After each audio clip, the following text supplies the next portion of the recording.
Hey everybody, it's Julie, Kansas City girl in a Colorado world. This is Flosstube number 54. Today is Tuesday, January 30th. No, that's a lie. Today is Tuesday, January 28th, and tomorrow is Wednesday, January 29th, which is my birthday. So, yay. Happy birthday, me. Have quite a bit to talk about, but I want to start by saying the Kansas City Chiefs are playing in the Super Bowl this Sunday. Thank you for everybody who reached out to me and left me a comment or sent me a private message saying they were rooting for my team, that they were thinking of me when they were watching the game. That really warmed my heart. I am so excited that the Chiefs are going to the Super Bowl. I promise I'll keep the football talk brief because I know some of you are going, oh my God. But it's a big deal. The Chiefs have not been to the Super Bowl in 50 years. My dad was like 10. No, he was like 13 the last time the Chiefs were in the Super Bowl. Like, it's a big deal. Generations of Kansas City Chiefs fans have been waiting for this moment. So we're super excited. My boyfriend and I, we did want to attempt to go to the Super Bowl. We really seriously talked about it, but the tickets are outrageous. We were prepared to drop some money.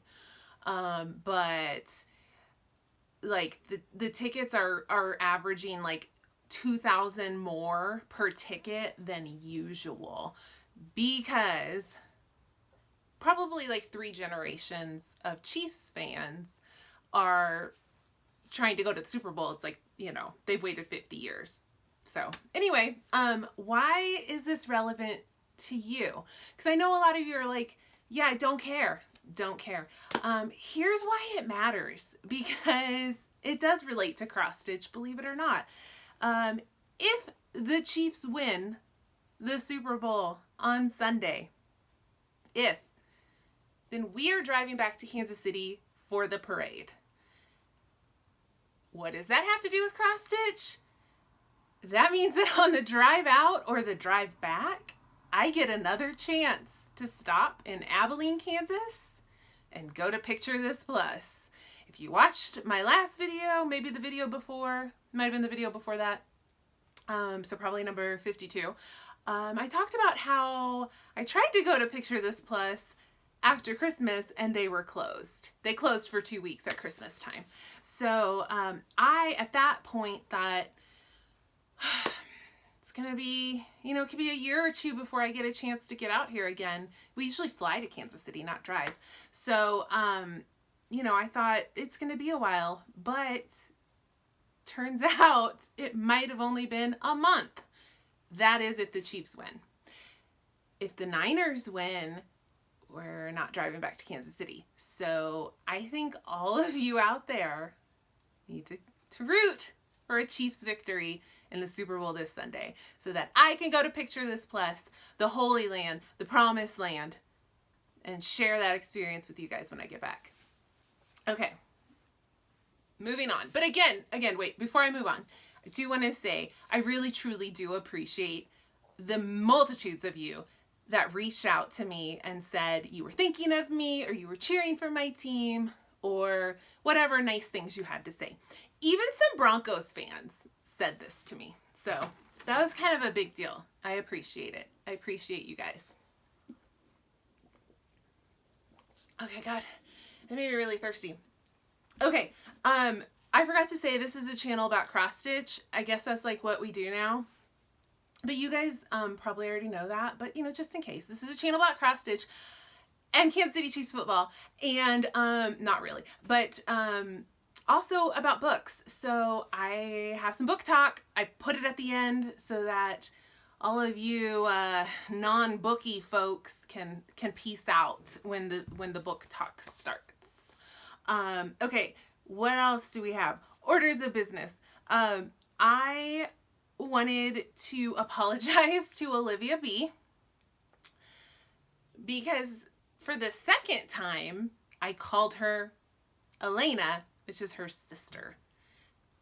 I don't know. I don't know why. And I said it, I think it was in my last video, and I said it with such confidence. I wasn't even like, what is it, Olivia?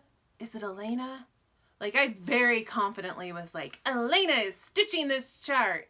And Olivia reached out to me and was like, hey, yeah.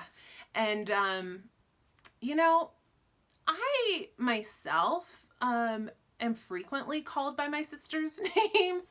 So I have 2 sisters and a brother, and all of our names start with J. And growing up, I was frequently referred to as like any of those 3 before my parents got the right name. So, you know, I get it. I'm really sorry, Olivia. I don't know what's wrong with me. Like, in my, you know, the vision I see of you is crystal clear. I don't know why I can't remember if you're Elena or Olivia. But I will try to do better in the future, I promise. Okay, so I just want to clear that out of the way. Let's get to the stitching. I have almost no haul. I am doing Stitch from Stash, and that is a Facebook group. I explained it in a previous video, I think the last one. But essentially, I've set myself a budget to not spend more than $25 a month. But you can earn more money to spend by finishing cross-stitch pieces. So I am ahead right now. I think I'm $5 or $6 up on my budget, so I'm doing really well. But I have been so good the last week or 2. I've been so good. So I've only bought one thing, and that was the February issue of Just Cross Stitch magazine. This is the only haul I have. This magazine, there were several things I wanted to stitch in here. I was actually really impressed with this issue. I was also impressed with the last issue, which I think was December. I feel like they're really kind of stepping up a little bit. I don't know if they've got new people on board, or they're just, I don't know. I don't know what they're doing, but I think that they're doing good work the last few issues, and I will continue to check them out and see, you know, what future issues hold. But there were definitely some cute patterns in here. I was trying to find one so I could show you. This one is by Pickle Barrel Designs. I thought this was super cute. It says Warm Winter Wishes.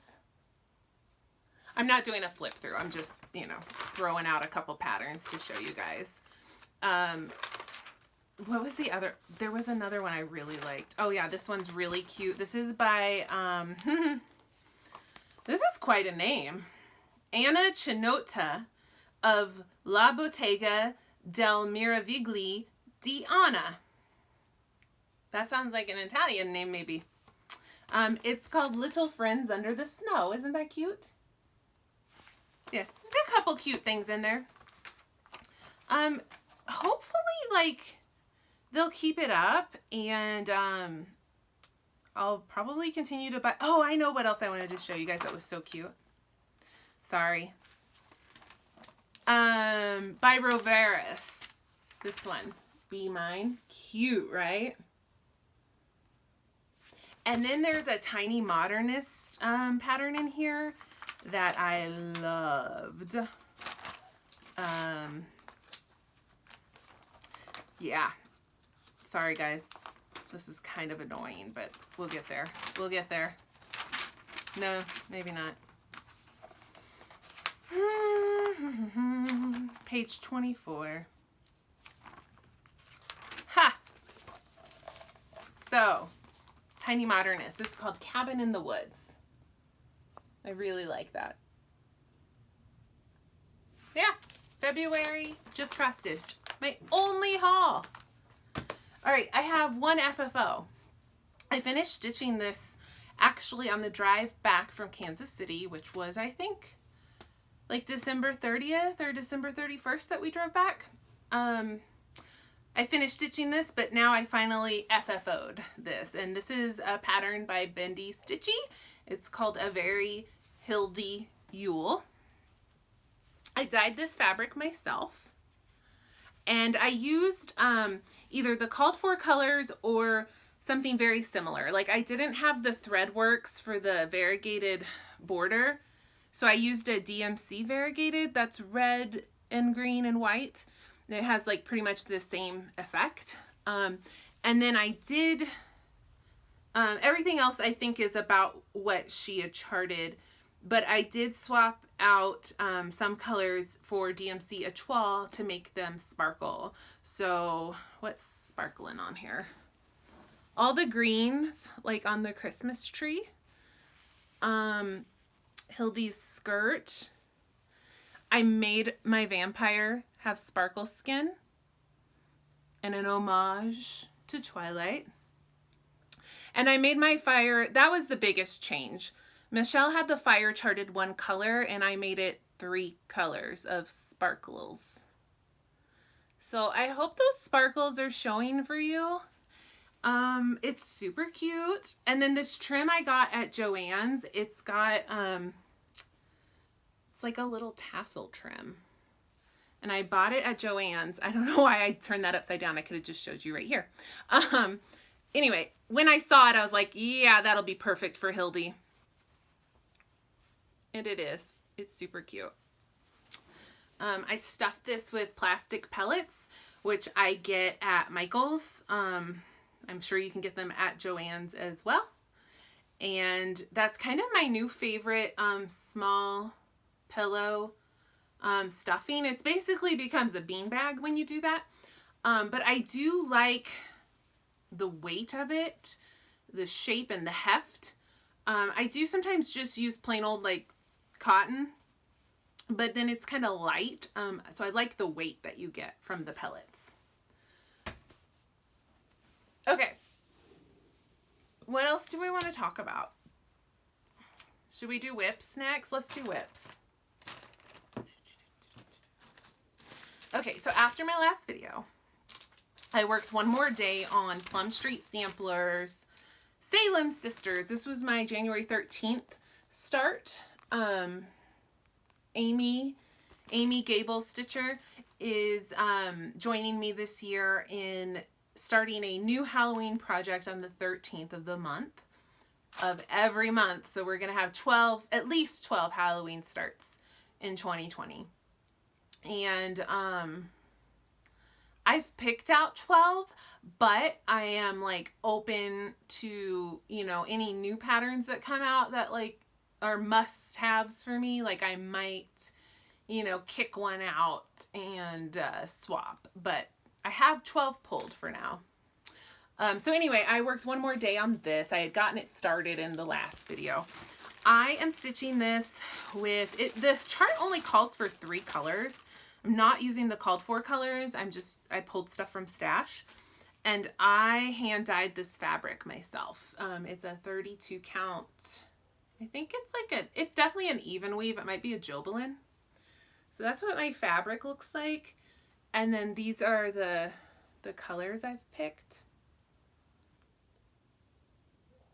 So yeah, that's like 2 days of stitching on that. And then I got distracted by shiny things. So next I have been working on my Haid. I only have one Haid. It is Jasmine Beckett Griffith's art. It's Mini Milagros La Luna. It's a sugar skull. And this is a mini Haid. It's on here somewhere. It's 261 by 325. So it's still big, but it's a mini Haid. It's about the smallest, not the smallest, but one of the smaller Haids you can get. So I pulled her out. I'm in a Facebook group that's, I believe, is closed. So I don't mean to tease anybody with this. But a Facebook group called What WIP. WIP, Works in Progress, What WIP. It's run by Melanie Watkins, the Soulful Stitcher. She also runs the Facebook group Soulful Stitching, which is not closed. You can join that group. So anyway, Melanie created this group, and the whole point of this group is to work on your whips and get some finishes. And it complements, I couldn't think of the word.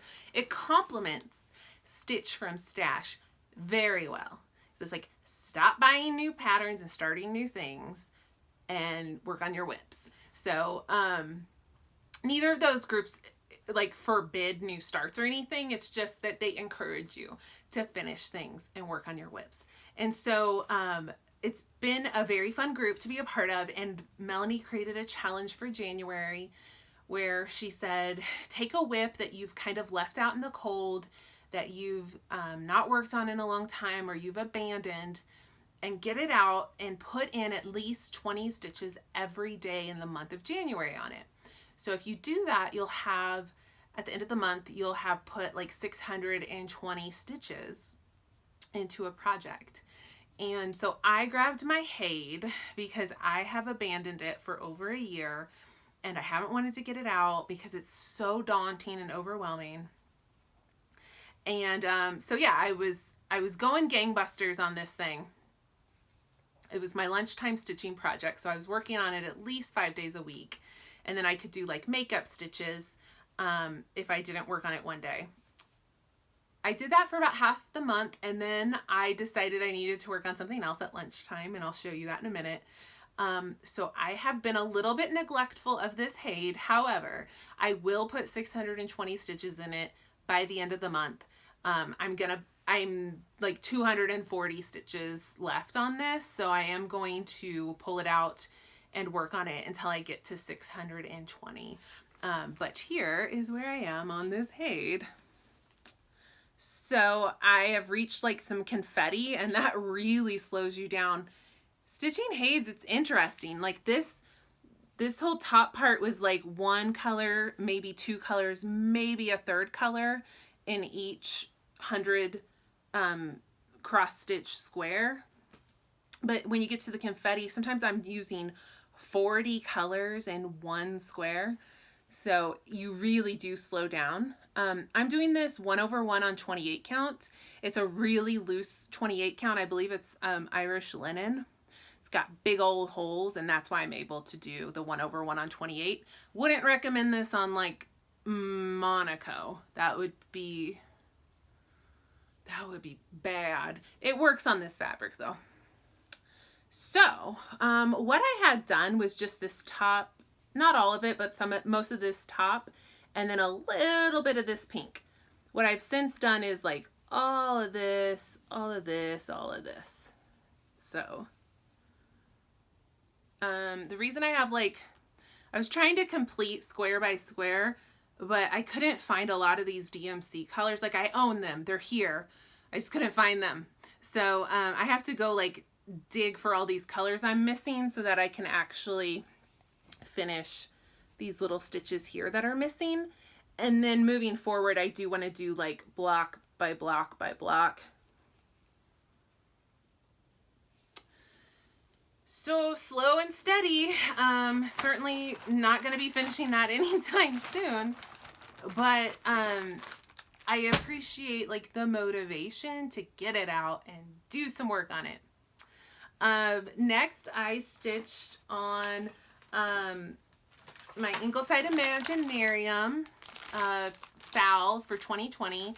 And sorry, SAL is Stitch Along. That's our abbreviation for Stitch Along. So this is a pattern. The frame was released as the first part, and then each month in 2020 we will fill in each block. So this is called Kaluna Brightburn's Catalog for Witches Familiars. And this is one that I'm really trying to stay caught up with. I really appreciate that Brittany, the designer, has made this this stitch along, I feel like not super like labor intensive. Like I don't think the blocks are humongous. I don't think there's tons of stitching. Like I think it's like a manageable amount, and I really appreciate that. I am caught up.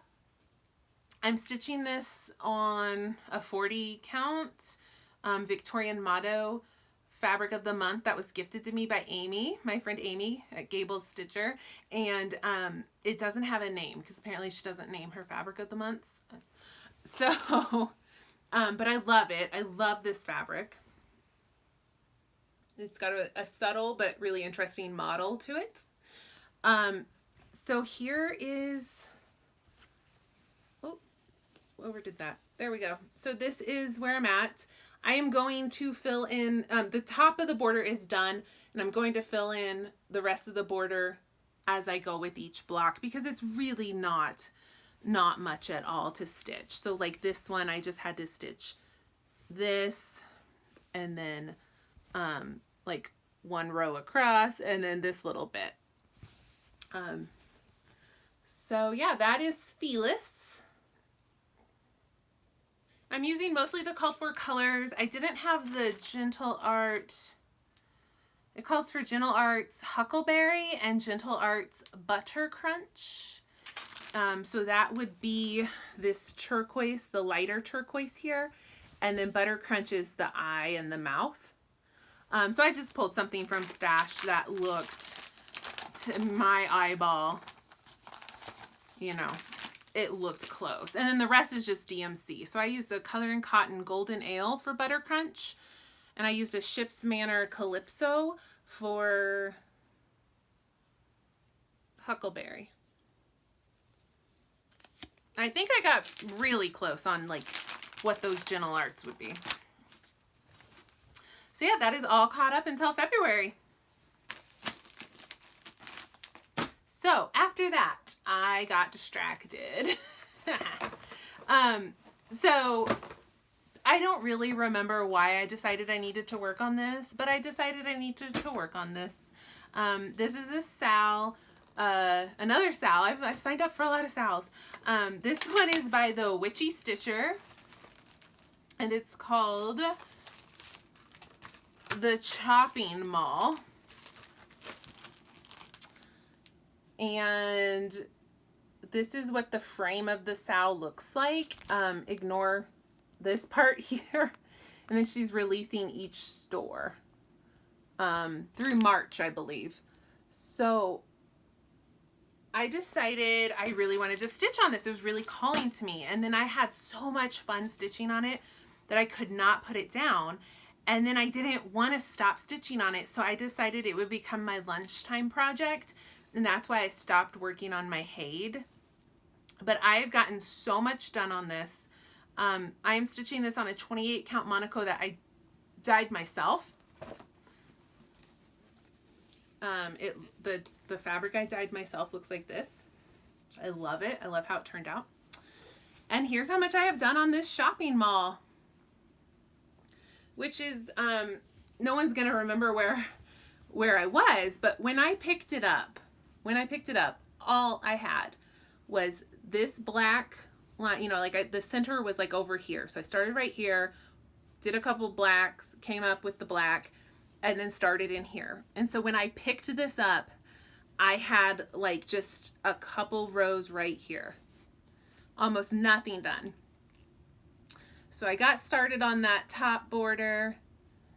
And then after I'd done enough of that, I jumped down and did store one, which is Chucky and Tiffany.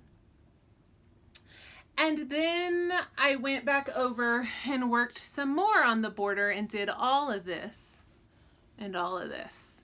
And then I'm ready for store two. And then I still have a bunch of border. The border goes all the way up.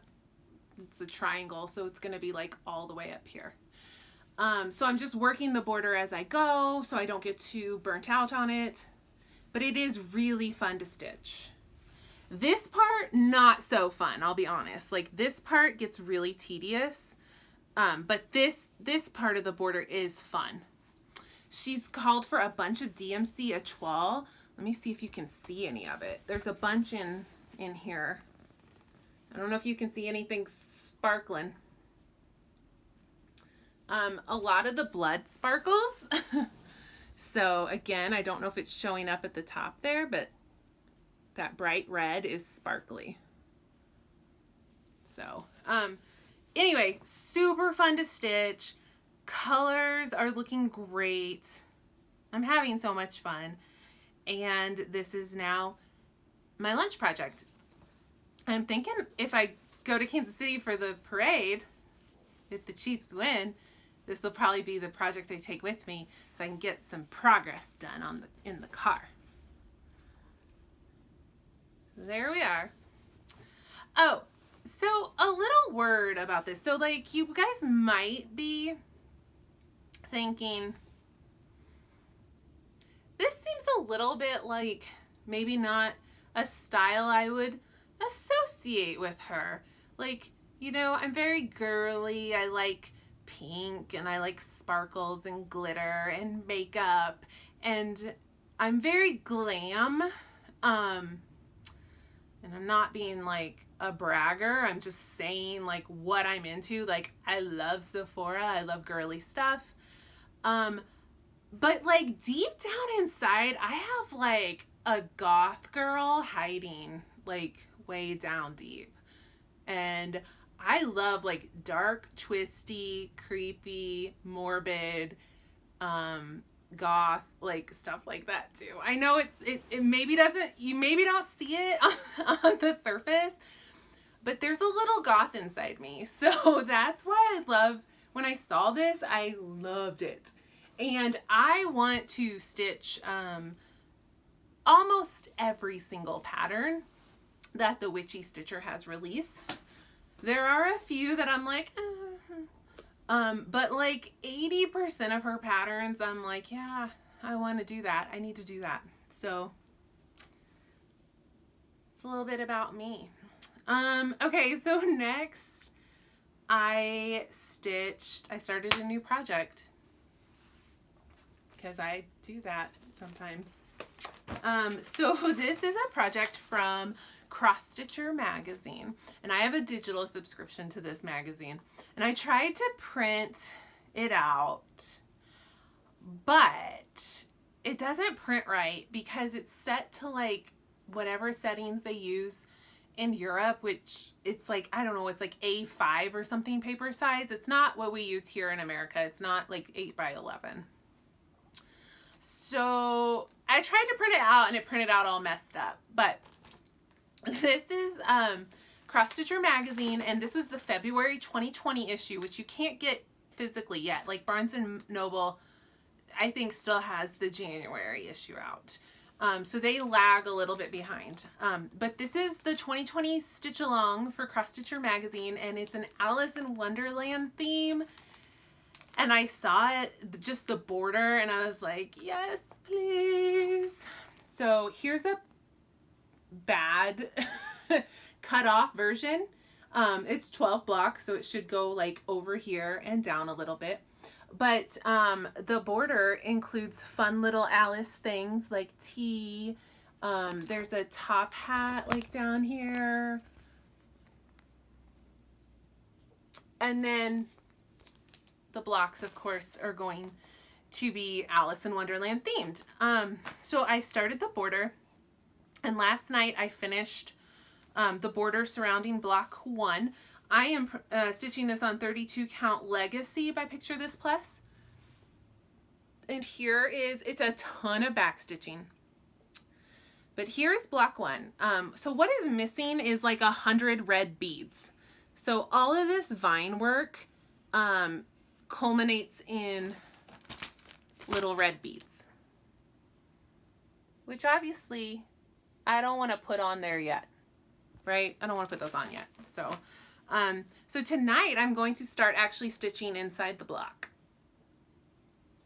And let me show you what that looks like. Because that has just been released I think just a couple days ago, actually. And it looks so good. So the March 2020 issue has block 1. And it looks like this. Isn't that awesome? So I cannot wait to see like what else you know, we get to stitch on this Sal. And I think that is another one I'd like to stay caught up with, but we'll see. I mean, I know that I'm probably committing myself to a few too many Sals. But we'll see. We'll see if I can stay caught up. So then I worked on for Stitchy Prose's birthday Sal, which was, so for Holly is her name, but her channel on YouTube and her Instagram handle is Stitchy Prose. And her birthday was January 21st, and she asked if we could stitch on any kind of like out of print or unicorn hard to find charts in honor of her birthday. And she asked me if I would stitch on something like one of my primitive needle charts. And I was like, yes, girl, I've been wanting to get those out anyway. So I decided to stitch on Primitive Needle, which is hollow. This is my working copy, because I keep, you know, this chart sells on eBay for about $100 usually. So I keep it like safe over there so I don't beat it up. So this is my working copy, which means it's copied a little bit lighter, so it might be a little bit hard to see, but it's a really big piece. So I pulled this out. I'm using all the called for colors, which is a lot of colors. I've shown you guys this before. Here's the floss list. These are all Gentle Arts and Weeks. They're almost all Weeks with like 3 or 4 Gentle Arts. So all of these. Woo! So I'm using all the called for colors. I'm stitching this on 40 count Murky by Picture This Plus, which a lot of you agree is like just the most divine fabric. It might be my favorite Picture This Plus fabric. So, oh, Murky's so good, isn't it? It's so good. So here is, I can't really see what I'm doing. So here is Witch's Hollow. And what I stitched on this go round was, basically I filled in this ghost and I did all of this up to here, all of this. So yeah, there's the overall.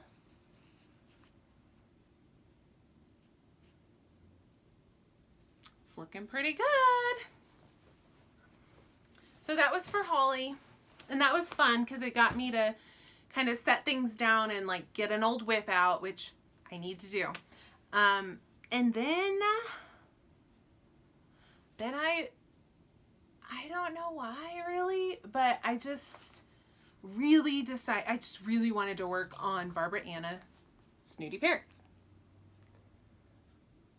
I just did. So I am converting this chart to make it a Gilmore Girls tribute.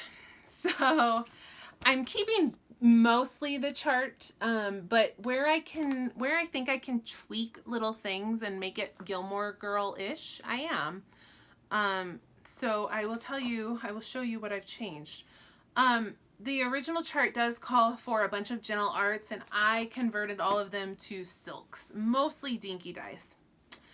And I hit this chart pretty hard. I feel like I got a lot done. I already had a lot done, but I got a lot more done. So, this is being stitched on 40 count R&R fabrics, Stars Hollow Blend.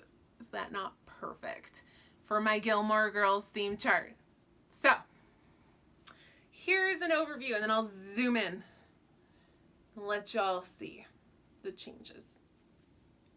So what I stitched this go round, I stitched all of the grass under the 2 figures here. I stitched the cat, I stitched the urn, I stitched the stag, I came down and stitched all this border, I stitched the parrot. I had the words stitched already, but I added all these little squiggles too, which are charted, but I hadn't put them in yet. So what have I changed? The top is all as charted until you get to what was Adam and Eve, but is now Luke and Lorelai. Luke is handing Lorelai a cup of coffee. And of course I changed the initials to be L and L. And then what else did I change? So another set of initials over here is going to be an SH for Stars Hollow, and there's a CT for Connecticut. I left the parrot as is. I feel like Lorelai would love the parrots. I would love to hear her like diatribe on snooty parrots. I think it would be good. Like, I think it would be really good. So, and the big change is the verse. So the original chart, the verse is a well-known verse. It says, "No glory I covet, no riches I want. Ambition is nothing to me. The one thing I beg of kind heaven to grant is a mind independent and free." And so again, you can see on this verse that there's like the little squiggles. So I found this Gilmore Girls chart that was a similar length and charted that. And this is a quote from Lorelai, I believe in season 4. And she tells Luke, "I can't stop drinking the coffee. If I stop drinking the coffee, I stop doing the standing and the walking and the words putting into sentence doing." So that's what I charted. So yeah, I got a lot done on that. Once I get this other parrot in, right here, sorry. Once I get this other parrot in, I am 2/3 done with this chart. Just about. So I've charted out, the reason I kind of set this aside and put it away for a while is because I wasn't sure what I wanted to do down here. But now I have a plan and I've done some charting and I'm so excited. So I kept waffling if I was going to make this the Dragonfly Inn or Lorelai's house, or I finally decided I'm going to make it the Stars Hollow gazebo from the town square. These figures will be replaced. One will be Rory, one will be a boyfriend. Stay tuned. These angel cherubs are going to be replaced.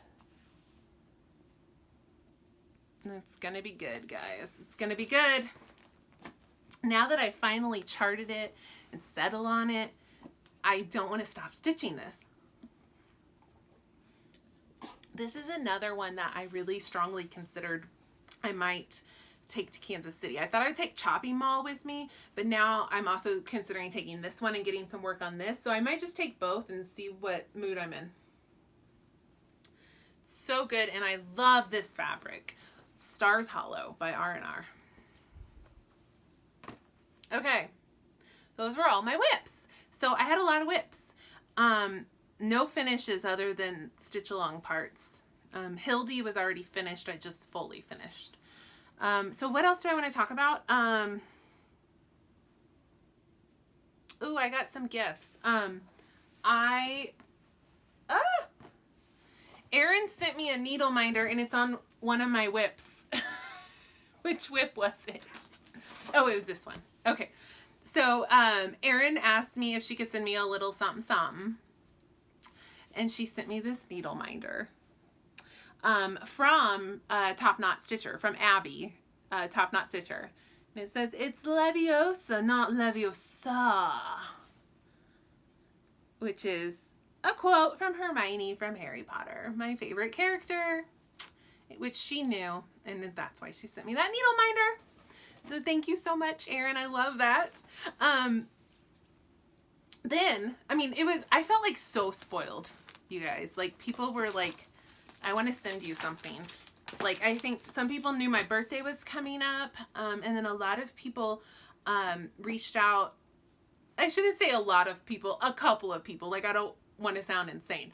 A couple of people were like, you know, "It's so nice what you're doing for the Harry Potter exchange, stitching the extra piece.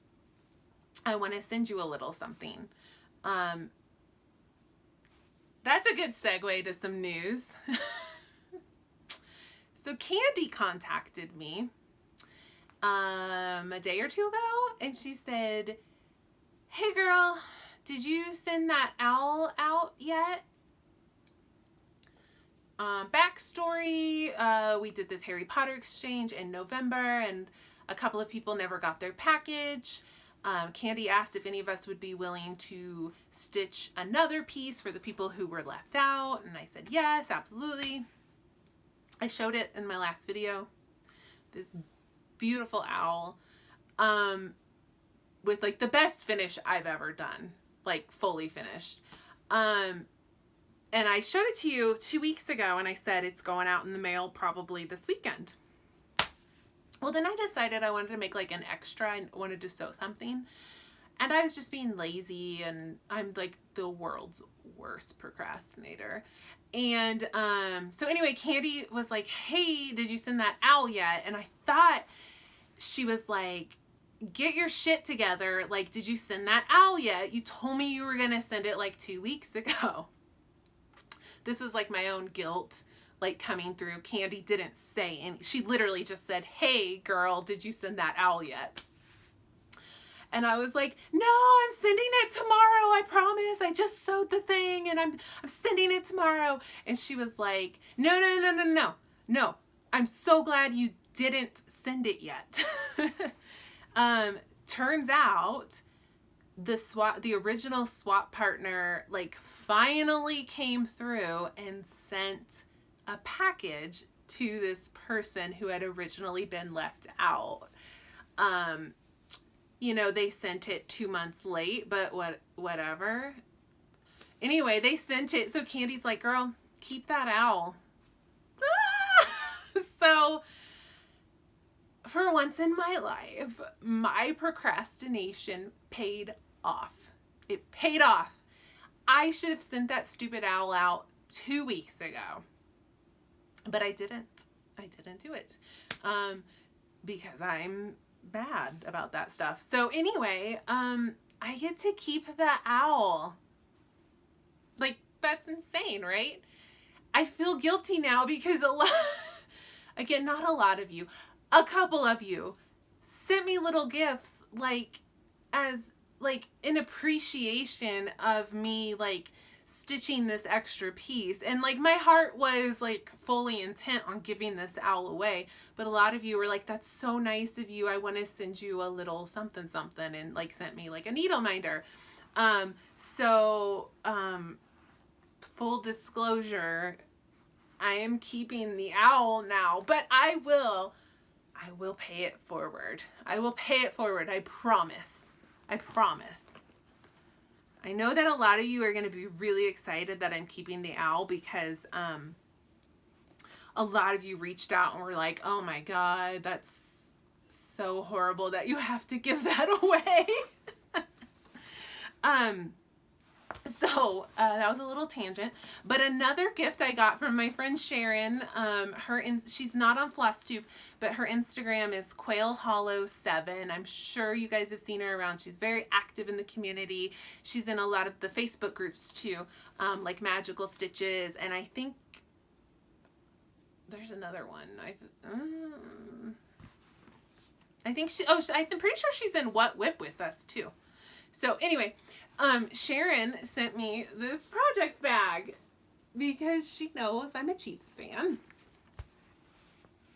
And she's actually sent me a Chiefs project bag before, but she's like upgraded her skills. So the first bag she sent me was a nice like traditional bag, like without vinyl and stuff, just a nice like zippered bag. And now she's like upgraded. There's a handle, there's vinyl. It's a very, very nice. I absolutely love it, of course, because it's got my Chiefs on it. So Sharon sent me that gift. Thank you so much, Sharon. This has been holding chopping mall, and I've been taking it to work with me every day. And when I walk down the hall, I make sure it's like turned out like this. And I like walk down the hall with my Chiefs bag, like shoving it in everybody's faces because they're all Broncos fans. So thank you, Sharon. Okay, and then the last gift I got Yes, I was very spoiled, very spoiled. So, but this one is a big one. So, I don't know if I should say her name because I didn't ask her if it would be okay to say her name. So I'm not going to say her name.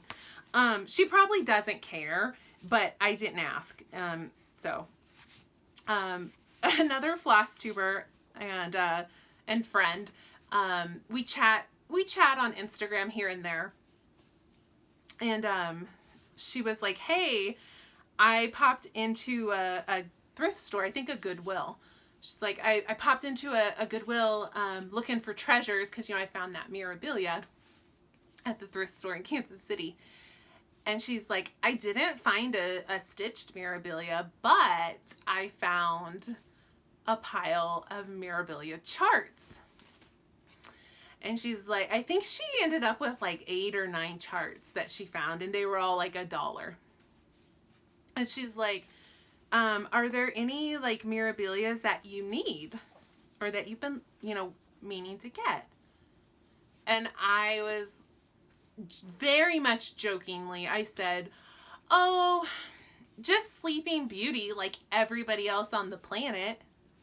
Ha ha ha. And she's like, send me your address, it's yours. So that happened.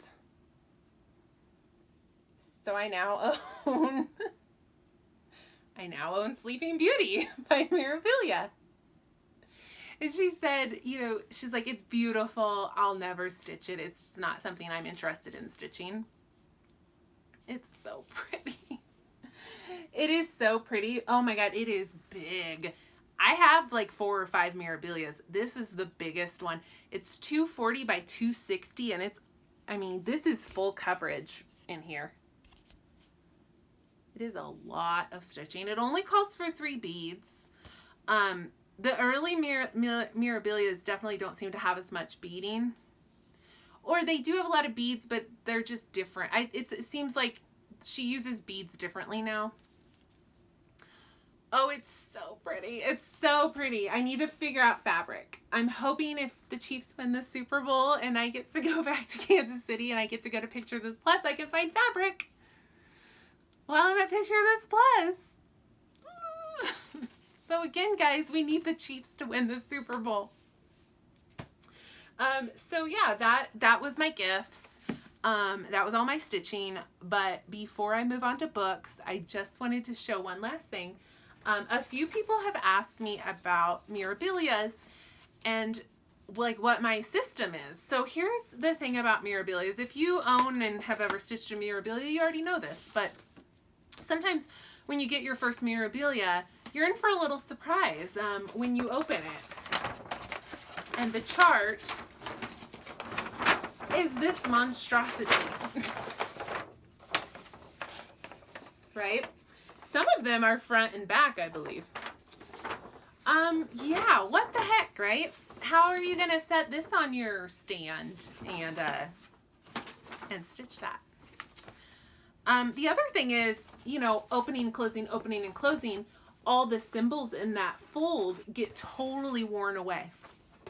Like they become white and you can't even tell what symbol's there. So yeah, they're kind of a pain. So people are like, what do you do? Like how do you stitch these? You can't just photocopy this thing. It's huge. So here's what I do. And this is just what I do. No right or wrong way. Do what you do you. If anyone out there has a better idea, like I am all ears. This is what I've done, what's worked for me. If anybody's like figured something else out that's really helpful, like I am happy to learn. So what I do is I take that big old chart and I go to the photocopier at work. And so this could be a little awkward if you're at like Kinko's. I don't know. But I put it on the photocopier and I just start copying sections. Like I just copy a section, scoot it down, copy another section, scoot it down, copy another section, flip it over, copy a section, scoot it down, copy, you know, until until I get the whole chart on 8x11 pieces of paper. There's overlap when you do this. So then, now I know this is a chart, but I really don't think any of you can read it from there, okay? So here's the top left corner of the chart. So I've got my edges here. And then here's the next section of the chart. But there is some overlap. So I figure out where it overlaps and I mark it very clearly so that I don't lose my spot. And then I even have the third page, right? And again, there's a little overlap. So I do like that until I have the whole, like that's the whole top half of the chart. The highlight is just like a regular chart would like gray out a couple of squares so you can find your place. So I do that. And then I go down to the bottom section.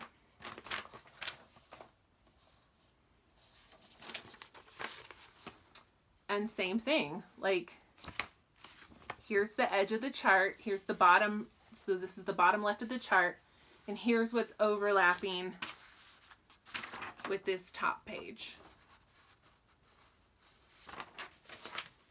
And then here's the middle, the bottom middle of the chart. I have a little bit of overlap there.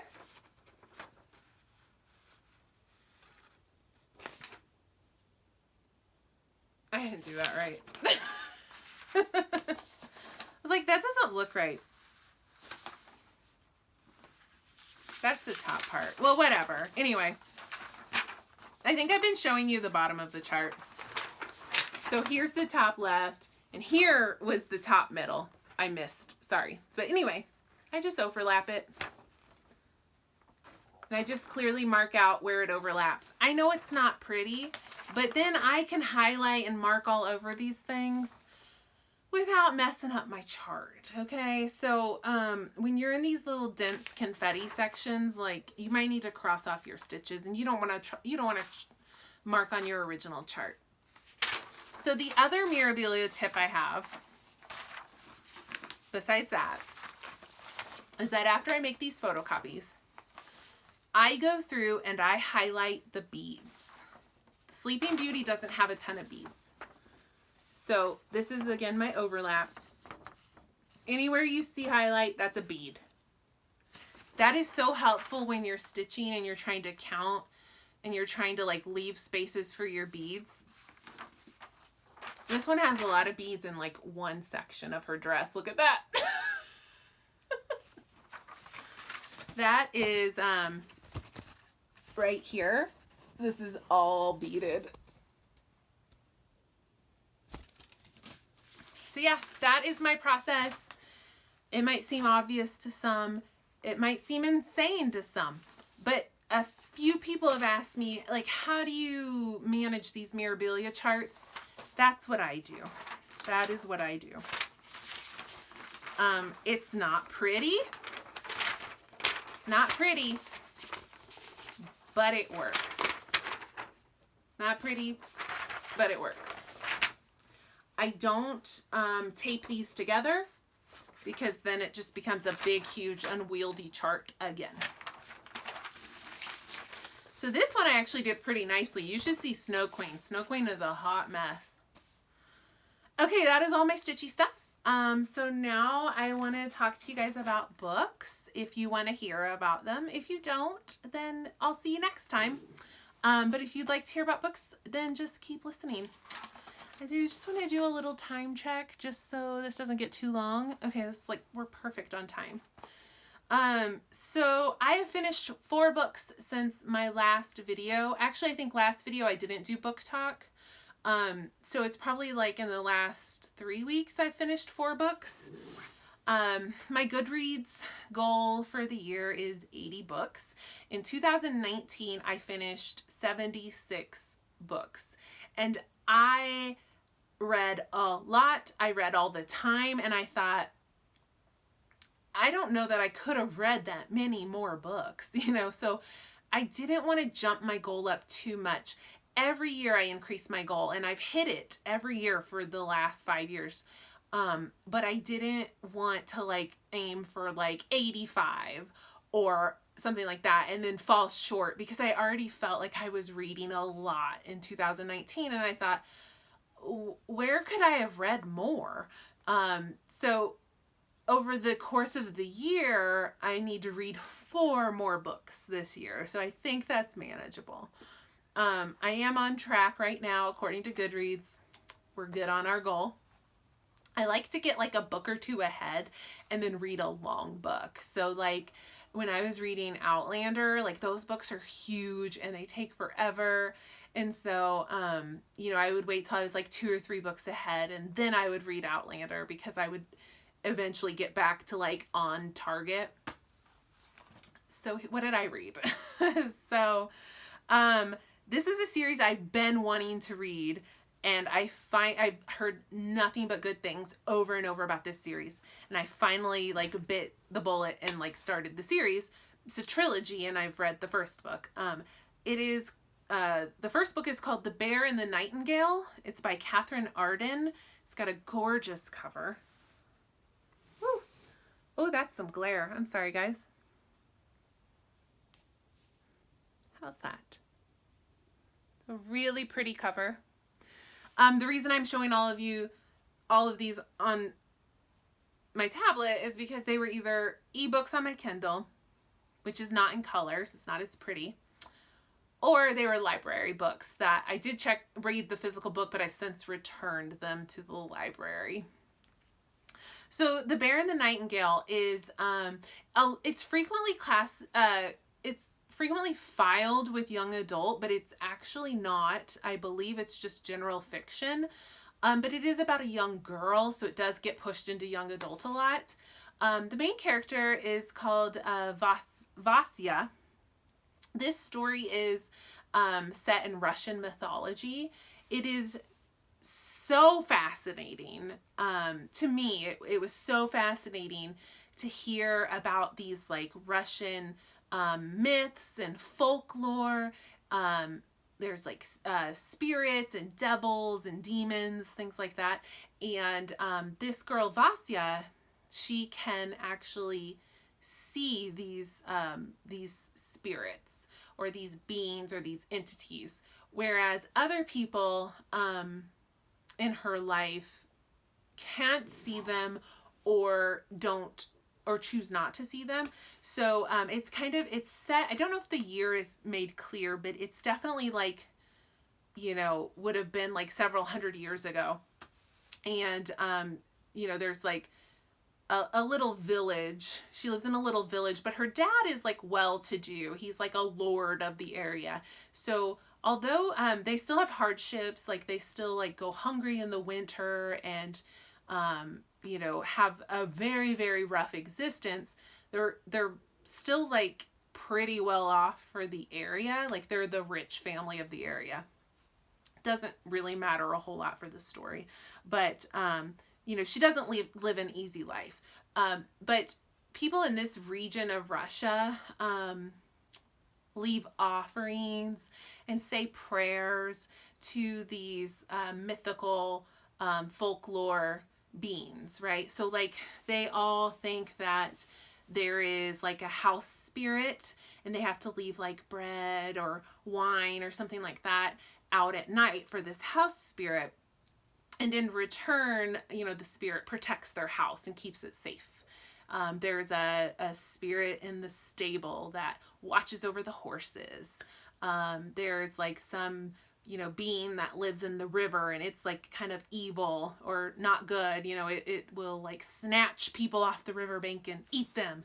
You know, so there's like kind of all these like, you know, tales that have been passed down, and people are, you know, very superstitious about these beings, and they'll say like, you know, you need to do this or you need to do that so you don't upset the being, which can in turn bring bad luck on our family. But what's happened in this time period is that Christianity has taken hold and is spreading. You know, it's in the big cities, and now it's spreading to like the villages, and Russia is, you know, becoming this Christian country. and the priests are like, you know, stop worshiping false gods, stop worshiping these like mythical beings. And the beings are becoming weak because people don't believe in them anymore. So then bad things happen because they're not protecting the house, they're not protecting the harvest, etc., etc. Vasya, our main character, can see these beings. She can talk to them. She can communicate with them. So she is like their last link because they're fading. They're fading because people are not believing in them anymore, or straight up denouncing them. And so they're just becoming very weak. So the first book is just kind of laying the groundwork. You can tell that like a lot more is going to happen in the second and third books. This is just, you know, like kind of giving you the background. But there are, you know, there's a big bad that she has to fight and try to defeat. Then there's this kind of gray character. It's like the big bad's brother, and you're like, he kind of seems like a bad guy, but then he's kind of, oh, he saved her. Like, I don't know how to feel about this. Like, so, I want to say more, but I'm afraid it might be a spoiler. I don't know like how much is made clear like in the synopsis. I don't want to ruin this for anybody, but it's a really great series. It is, I will warn you guys, it's very slow to start. I was at least 50% through the book before anything really happened. But I was interested. I was riveted because it's written really beautifully, and it was interesting to me to learn about this mythology. If that's not your cup of tea, like this book could be really difficult in that not much happens at all for at least half of the book. So keep that in mind. But I really recommend this book. I really, really liked it. I will show you this gorgeous cover one more time. I will be continuing on with the series, but I own the second book. I don't plan to start it right away, but I will at some point be starting that. The next book I read was The Toll by Neil Shusterman. This is the third book in the Scythe trilogy, The Arc of the Scythe. So book 1 is called Scythe, book 2 is called Thunderhead, and the last book is called The Toll. I checked this out from the library. It just came out, I think, in November. This series is very, very, very well reviewed and very well loved. It is a young adult sci-fi. No, I would say it's more a dystopia, young adult dystopia. I have not heard one person like say they didn't like this series or like that they weren't a fan. I mean, people love this series and I loved it. I loved all 3 books. They're written so well. I want to read more by Neil Shusterman, who has written a ton of books. He has quite what's the word I'm looking for? Repertoire? His catalog of books. He's written a lot of books. He's like the Stephen King of young adult. But he writes really well. He writes about these crazy concepts, but makes them seem very like real and attainable. You're not like, oh geez, come on. I mean, deep down you're like, that would never happen. But he really makes it feel like it could happen. So I've already talked about the previous 2 books. I don't want to go on and on about this. It's been a great series. Book 3 still keeps you guessing. Things do not turn out how you think they're going to. I didn't see it coming by any means. I did not see it coming. Lots of twists and turns in the books, which were to me never predictable, which was really fun to just be like, oh, what? Like, what just happened? Characters are very rounded, very developed, very interesting. like you want to keep reading. You want to know what these people are up to. Even like the people who aren't doing great things, they're still fascinating and riveting. Also, like Neil Shusterman is like woke. He has, in this book, there's a gender fluid character, which is really cool. And the way that like the character is introduced and the way they talk about this character through the book, it's so like natural and like not a big deal. And I really appreciated that Neil Shusterman just like casually drops in like, boom, this person's gender fluid. Sometimes they identify as a he, sometimes they identify as a she. No big deal. Like, let's keep going. I think it was done really well. And it was really interesting to read, and it was handled very well. But I like that, there's that exposure for people. So I really appreciated that. I was like, dang, Neil Shusterman, like, look at you go. Look at you go.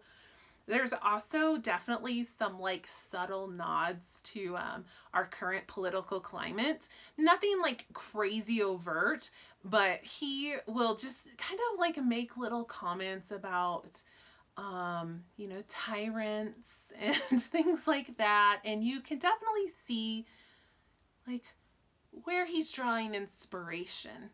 But anyway, great trilogy, really satisfying. A lot of times with these trilogies, people aren't happy with the ending. They're like, I wanted this or I wanted that and I don't like that. Nah. I didn't see it coming. It wasn't what I expected, but it felt good and it felt like a conclusion. It felt done. I wasn't left like unsatisfied. So go check out the first book. It's called Scythe. Nicole, if you're watching, I already told you I think your son would like this series a lot. And now that I've read all three, highly recommend. Highly recommend. So then next I read the second Witcher book, which you could also call my tablet froze. You could also call it the fourth Witcher book. So there it goes. Book one of The Witcher is called Blood of Elves. But before book one, there are two prequels. The first prequel is called The Last Wish. The second prequel is called The Sword of Destiny. And then you move into book one of The Witcher, which in reading order is book 3. So book 2 of The Witcher, which in reading order is book 4, is called The Time of Contempt. And I read this one. I've really enjoyed this series. I'm not like going to go into it. I've talked about it before. I don't want to like repeat myself and bore people that have already heard these spiels. This is a Netflix show, very popular right now. It came out on December 20th. I only watched the first 2 episodes. I know. I'm like drawing it out and savoring it because my understanding is it's going to be at least 2021 before the season 2 comes out. So, it's 8 episodes and I'm just kind of stringing them along. This series follows Geralt of Rivia. He is a witcher. He kills demons for his living. And it's not a great living. He's basically living in poverty.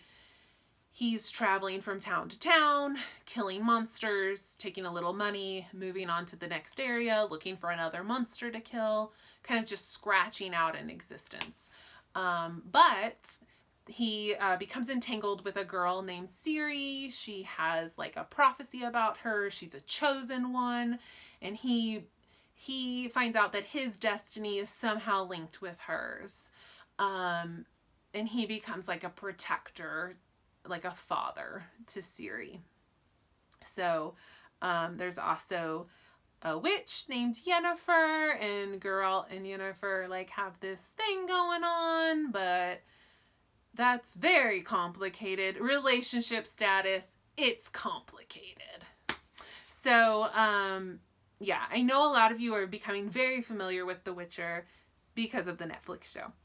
My thoughts on the Netflix show, because people will ask, I think it's not great, but I love it. I'm enjoying it, but it's not really well done. And I can admit that freely. It doesn't take away my enjoyment of it, but I think it's convoluted. I think it's confusing. I think it's really cheesy at times. I've read the books, and even in the first 2 episodes, there were a few times where I was like, what? And then I was like, wait, oh, okay, like, I think, okay, here's what's, like, and I've read the books, so I can't imagine as a non-book reader watching that show going like, what the heck is happening right now? Like, what? But it's still, it's good. I mean, Henry Cavill as The Witcher, like, not hard to look at, you know, like, I could watch it just for that. I mean, just to watch him. But it's fun. I think it's pretty cheesy. I think some parts have been done very well, and I think some parts have been incredibly awkward and odd. I'll be honest. So it for me, it's not like at a level of like season 1, 2, 3, 4, 5, or 6 of Game of Thrones. Maybe at a level of seasons 7 of Game of Thrones. I'd be curious to hear your thoughts. A lot of you have asked me like what I'm thinking about it. Again, I've only read the first 2 episodes. Or watched the first 2 episodes. I do think I love the casting. I think the casting is fabulous.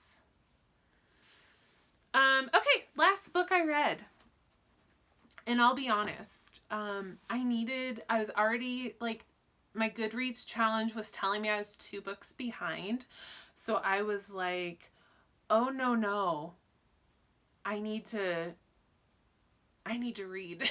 I need to read something quick. So I grabbed a romance novel on my Kindle because I can read those quickly. So this is a book by Tessa Dare. I really enjoy Tessa Dare. If you are looking for that kind of Harlequin style romance, if you want a nice light, fluffy romance read, I really like Tessa Dare. Her women are still like strong, more of like a feminist kind of character than some of the other romance novels out there. That can become a little problematic. And I'm not saying Tessa Dare couldn't have her problematic moments, but overall, I've been very happy. I've read a lot of her books. I think almost all of them now. And I've been really happy with her characters and with their stories.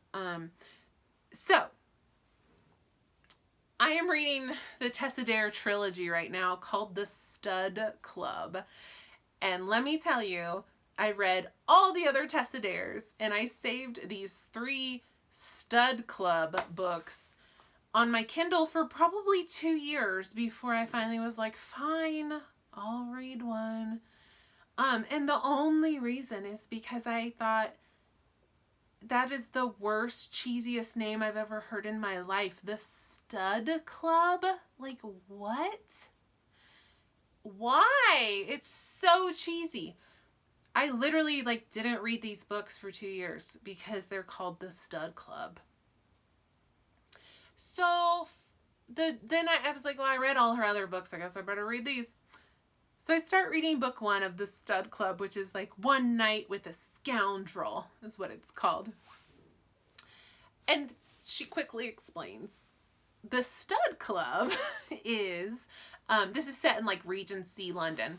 And there is, this man owns this like prize thoroughbred stallion. And everybody wants to like stud out this stallion and breed their mares with this stallion because he's got like this amazing bloodline.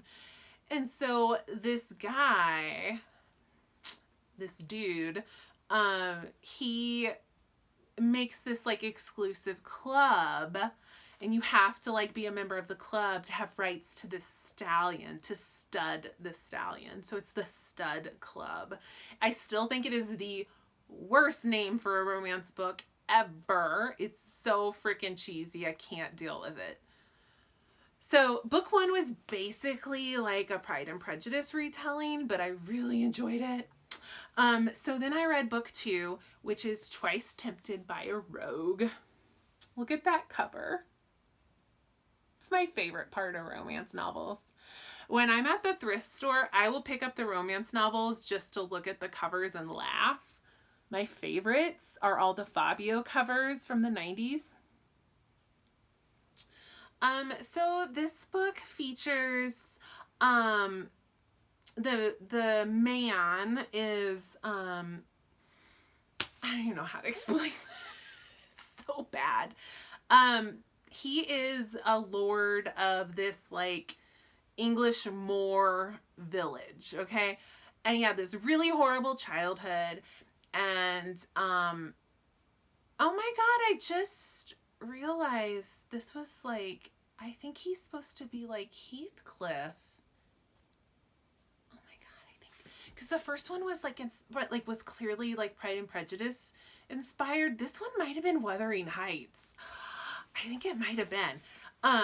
Loosely inspired. Oh, how did I miss that? I read this whole book and I missed that. Okay.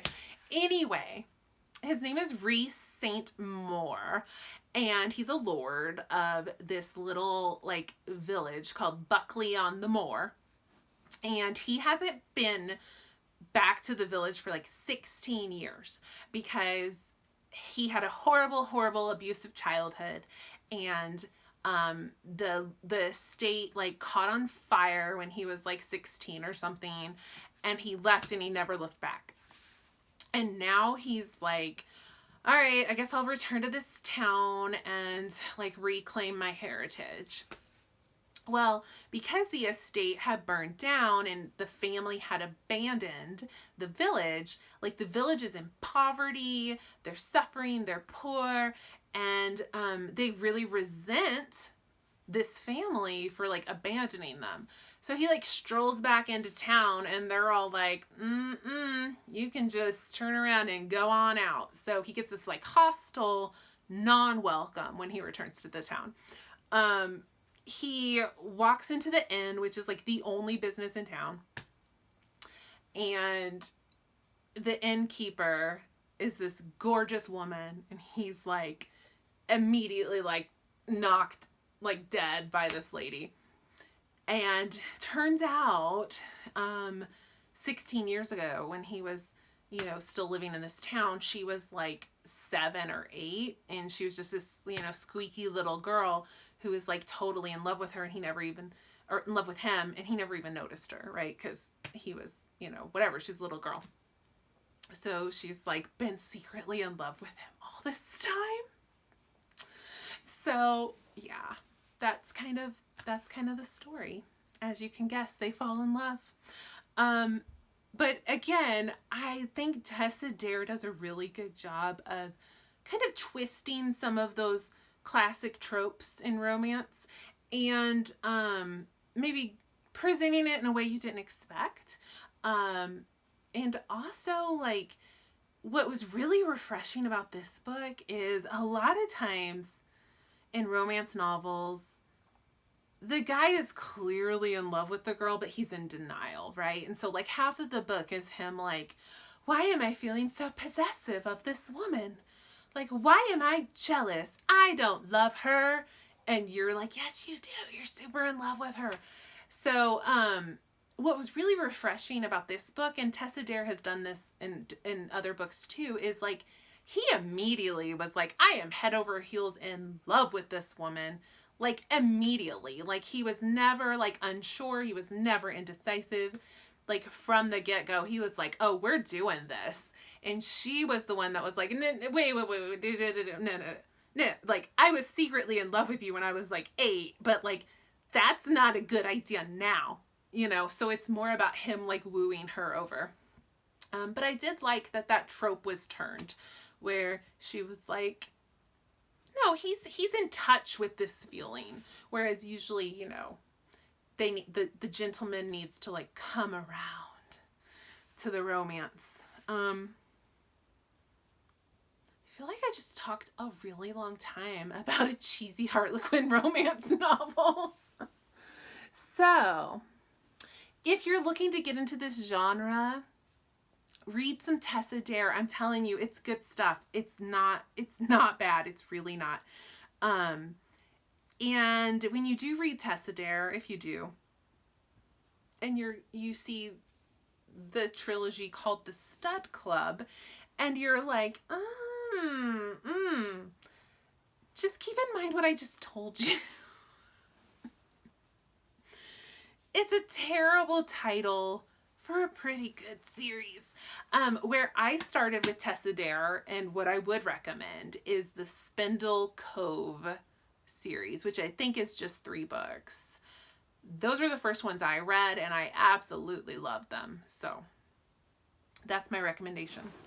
All right, those are my book talks. So I'm currently reading 2 books, but I will talk about them when I finish them. Those are just the books I finished. That's all I had. Thanks for watching. I super appreciate you guys. Go Chiefs! Woo!